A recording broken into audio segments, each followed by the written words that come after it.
ओम शांति। 11 जून 2023। अव्यक्त मुरली। Revise date 9/1/95। Headline: निश्चय बुद्धि की निशानियाँ, निश्चित विजयी और सदा निश्चिंत स्थिति का अनुभव। हेडलाइन: निश्चय बुद्धि की निशानियाँ, निश्चित विजयी और सदा निश्चिंत स्थिति का अनुभव। आज सर्व बच्चों के रक्षक और शिक्षक बाप दादा अपने सभी ब्राह्मण बच्चों के फाउंडेशन को देख रहे थे। ये तो सभी जानते हो कि वर्तमान श्रेष्ठ जीवन का फाउंडेशन निश्चय है। जितना निश्चय रूपी फाउंडेशन पक्का है, उतना ही आदि से अब तक सहज योगी, निर्मल स्वभाव, शुभ भावना की वृत्ति और आत्मिक दृष्टि सदा नेचुरल रूप में अनुभव होती है। हर समय चलन और चेहरे से उनकी झलक अनुभव होती है, क्योंकि ब्राह्मण जीवन में सिर्फ जानना नहीं है कि मैं ये हूँ और बाप ये है, लेकिन जानने का अर्थ है जो जानते हैं वो मानना और चलना। बाप दादा देख रहे थे कि जो भी बच्चे अपने को ब्राह्मण कहलाते हैं, वो सभी ये फलक से कहते हैं कि हम निश्चय बुद्धि हैं। तो बाप दादा सभी निश्चय बुद्धि बच्चों से पूछते हैं, जब आप सभी कहते हो कि हम निश्चय बुद्धि विजयी हैं, तो कभी विजय कभी हार क्यों होती है? जब कभी कभी थोड़ी हलचल होती है तो क्या उस समय निश्चय खत्म हो जाता है? जब निश्चय बुद्धि सदा हो तो विजयी सदा हो कि बीच बीच में घुटका और झुटका होता है। निश्चय का फाउंडेशन चारों ओर से मजबूत है या चारों ओर के बजाय कभी एक ओर कभी दो ओर ढीले हो जाते हैं? कोई भी चीज़ को मजबूत किया जाता है तो चारों ओर से टाइट किया जाता है। अगर एक साइड भी थोड़ा सा हलचल वाला हो तो हिलेगा ना। तो चारों प्रकार का निश्चय अर्थात बाप में, आप में, ड्रामा में और ब्राह्मण परिवार में निश्चय, ये चार ही तरफ के निश्चय को जानना नहीं लेकिन मानकर चलना। अगर जानते हैं लेकिन चलते नहीं हैं तो विजय डगमग होती है। जिस समय विजय हलचल में आती है तो चेक करना कि चारों तरफ से कौन सा तरफ हलचल में है। बाप दादा देखते हैं कि कई बच्चों को बाप में पूरा निश्चय है, इसमें पास हैं, लेकिन अपने आप में जो निश्चय चाहिए उसमें अंतर पड़ जाता है। जानते भी हैं, कहते भी हैं कि मैं ये हूँ, लेकिन जो जानते हैं, मानते हैं, वो स्वरूप में, चलन में, कर्म में हो, इसमें ही अंतर पड़ जाता है। एक तरफ सोचते हैं कि मैं मास्टर सर्वशक्तिवान हूँ, विश्व कल्याणकारी हूँ। दूसरे तरफ छोटी सी परिस्थिति पर विजय नहीं प्राप्त कर सकते हैं तो मास्टर सर्वशक्तिमान, लेकिन ये परिस्थिति बहुत बड़ी है, ये बात ही ऐसी है। तो क्या ये निश्चय है कि सिर्फ जानना है लेकिन मानकर चलना नहीं? कहते व सोचते हैं कि मैं विश्व कल्याणकारी हूँ, लेकिन विश्व को तो छोड़ो, स्व कल्याण में भी कमज़ोर होते हैं। अगर उस समय उन्हें कहो कि क्या स्वयं को परिवर्तन कर स्व कल्याणकारी नहीं बन सकते, तो जवाब देते हैं कि है तो विश्व कल्याणकारी, लेकिन स्व कल्याण बहुत मुश्किल है, ये बात बदलना मुश्किल है। तो विश्व कल्याणकारी कहेंगे या कमज़ोर? तो स्व में भी परिस्थिति प्रमाण, समय प्रमाण, संबंध संपर्क प्रमाण निश्चय स्वरूप में आए। ऐसे निश्चय बुद्धि की विजय हुई ही पड़ी है। जैसे सभी को ये पक्का निश्चय है कि मैं श्रेष्ठ आत्मा हूँ। इसके लिए कोई दुनिया के वैज्ञानिक भी आपको हिलाने की कोशिश करे कि आत्मा नहीं शरीर हो, तो मानेंगे नहीं और ही उसको मनाएंगे। तो जैसे ये पक्का है कि मैं शरीर नहीं हूँ, मैं आत्मा हूँ, और कौन सी आत्मा हूँ ये भी पक्का है। ऐसे निश्चय बुद्धि की विजय भी इतनी निश्चित है। हार असंभव है और विजय निश्चित है।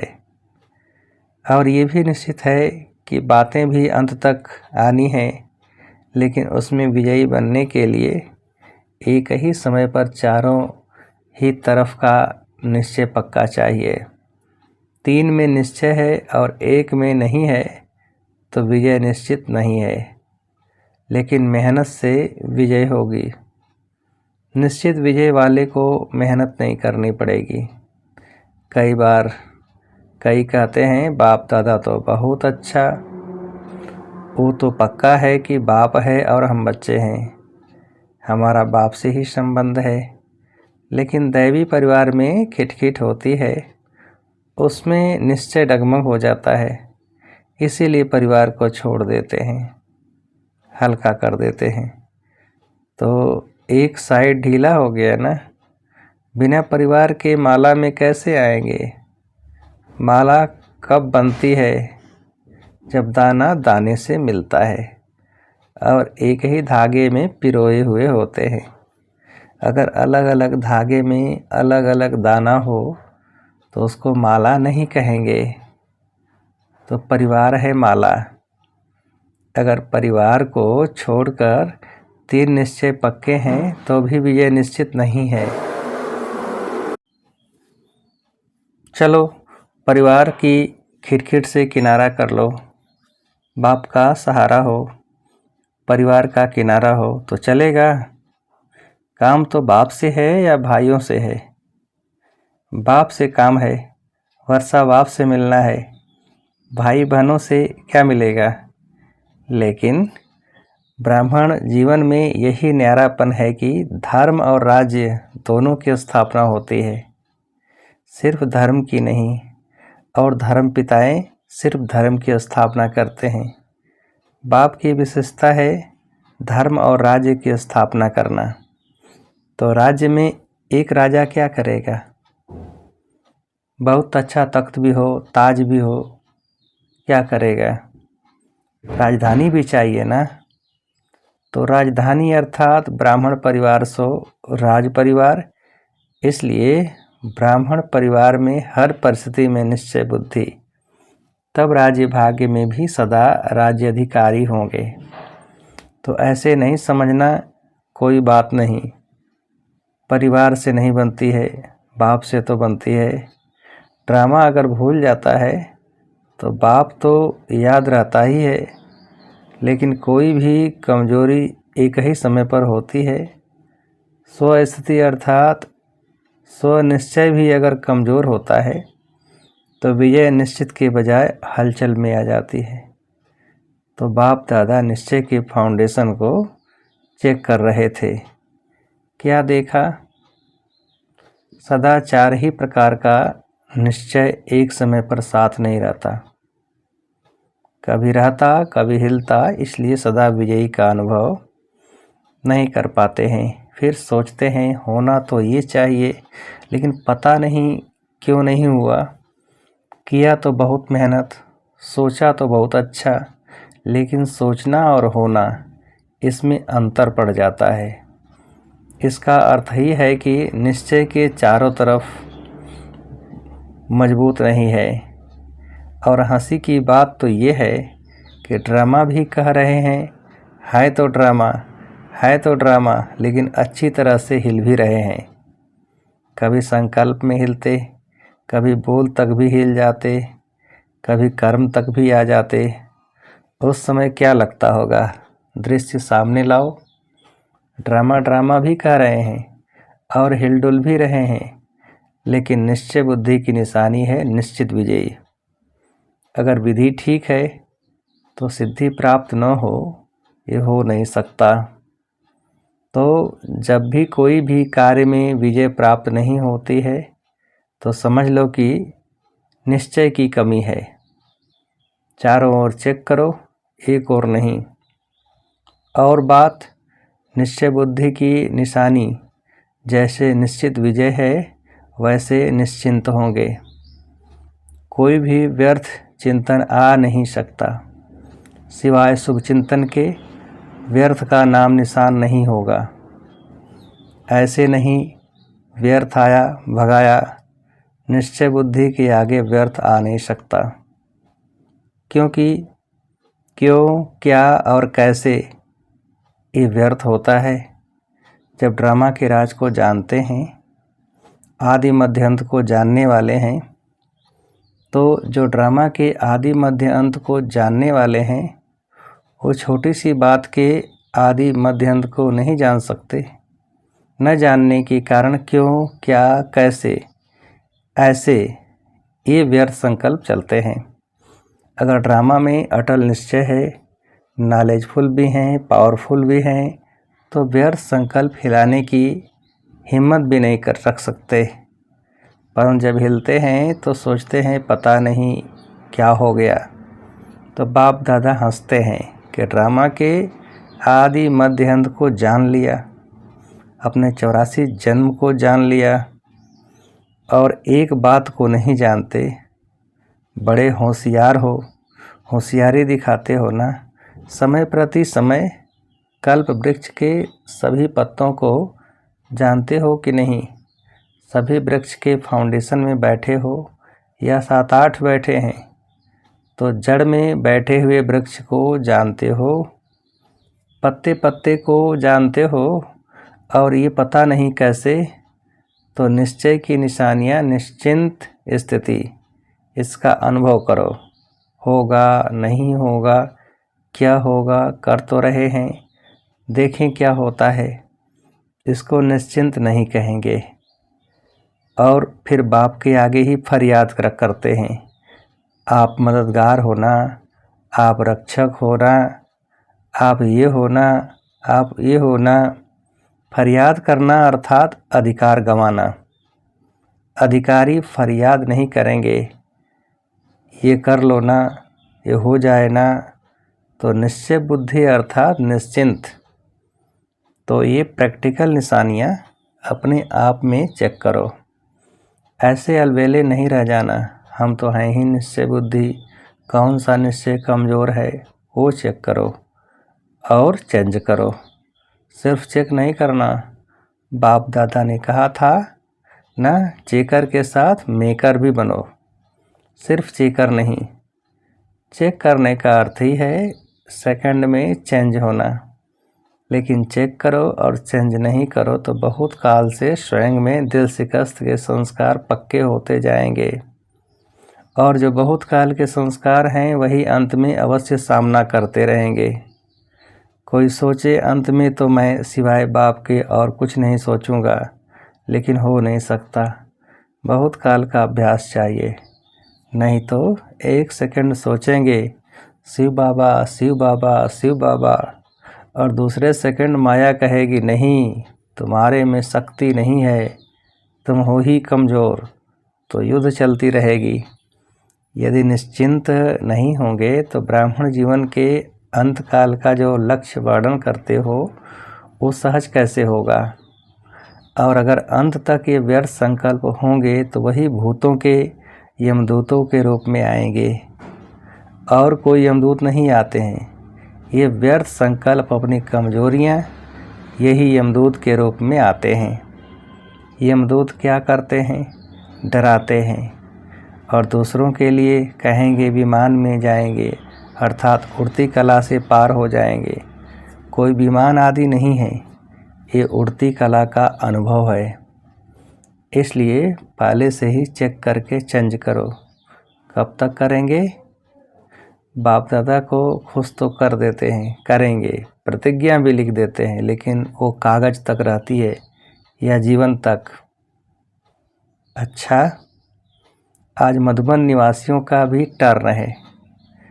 मधुबन वालों से तो विशेष बाप दादा का स्नेह है। सबसे है, लेकिन फिर भी थोड़ा सा विशेष मधुबन निवासियों से है, क्योंकि निमित्त हैं।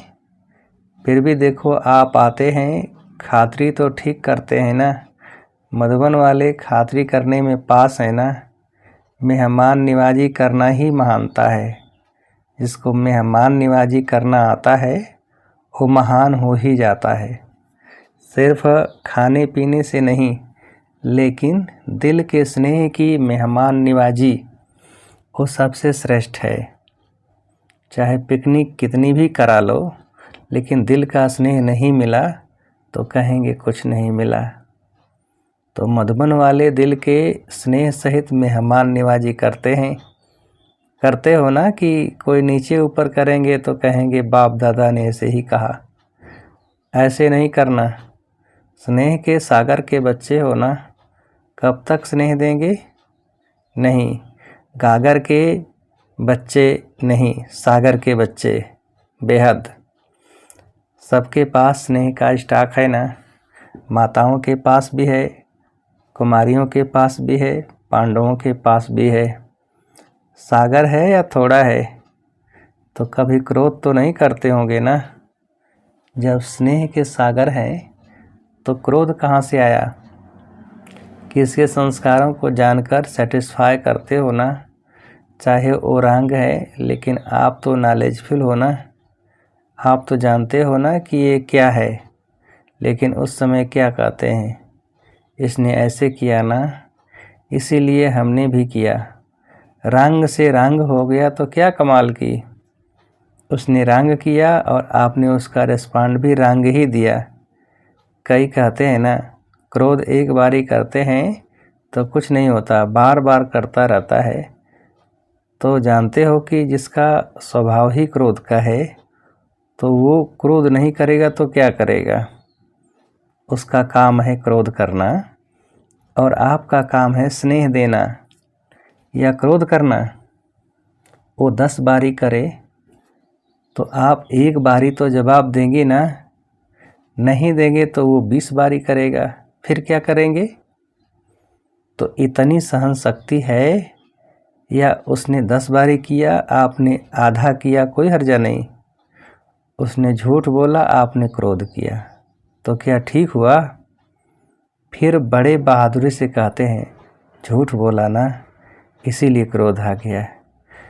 लेकिन झूठ बोलना तो अच्छा नहीं लगा और क्रोध करना अच्छा है। तो स्नेह के सागर के मास्टर, स्नेह के सागर मास्टर, स्नेह के सागर के नयन, चैन, वृत्ति, दृष्टि में जरा भी और कोई भाव नहीं आ सकता। यदि थोड़ा थोड़ा जोश आ गया तो क्या उसको स्नेह का सागर कहेंगे कि लोटा है? चाहे कुछ भी हो जाए, सारी दुनिया क्यों नहीं आप पर क्रोध करे, लेकिन मास्टर स्नेह के सागर दुनिया की परवाह नहीं करेंगे। बेपरवाह बादशाह हो। जो परवाह थी वो पा लिया।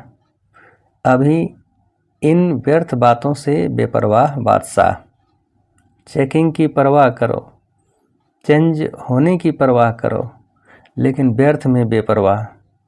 कर सकते हो कि बच्चा, पोत्रा, धोत्रा, धोत्री थोड़ा सा क्रोध करेगा, थोड़ा सा नीचे ऊपर करेगा, तो स्नेह के बजाय और भावना भी आ जाएगी। दफ्तर में जाएंगे, बिजनेस में जाएंगे, नौकर ऐसा मिल जाएगा, वायुमंडल ऐसा मिल जाएगा, लेकिन व्यर्थ से बेपरवाह बादशाह। समर्थ में बेपरवाह नहीं होना। कई उल्टा भी उठा लेते हैं। जहाँ मर्यादा होगी वहाँ कहेंगे बाप दादा ने कहा ना कि बेपरवाह बादशाह बन जाओ, लेकिन मर्यादाओं में बेपरवाह नहीं। आपका टाइटल है मर्यादा पुरुषोत्तम। ये मर्यादाएं ही ब्राह्मण जीवन के कदम हैं। अगर कदम पर कदम नहीं रखा तो मंजिल कैसे मिलेगी? ब्रह्मा बाप के कदम पर कदम रखो, तो ये मर्यादाएं ही कदम हैं। अगर इस कदम में थोड़ा भी नीचे ऊपर होते हो तो मंजिल से दूर हो जाते हो। और फिर मेहनत करनी पड़ती है। और बाप दादा को बच्चों की मेहनत अच्छी नहीं लगती। कहते हैं सहज योगी और करते हैं मेहनत, तो अच्छा लगता है क्या? अच्छा, चारों ओर के सर्वनिश्चय बुद्धि श्रेष्ठ आत्माएं, सदा निश्चित विजयी आत्माएं, सदा निश्चिंत आत्माएं, सदा श्रेष्ठ विधि द्वारा वृद्धि करने के निमित्त बनने वाली विशेष आत्माएं, सदा एक बल एक भरोसे में अचल अडोल रहने वाले समीप आत्माओं को बाप दादा का याद प्यार और नमस्ते।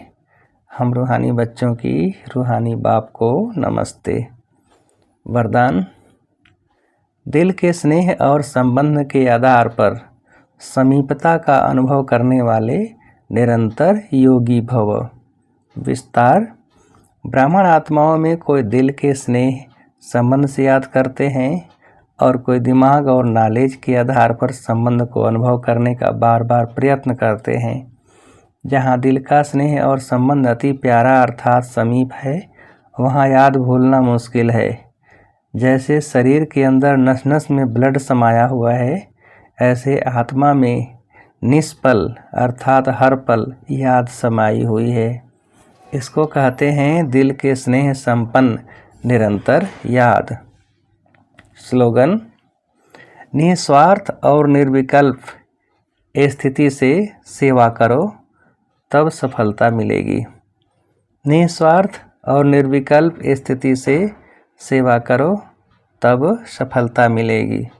अच्छा, ओम शांति।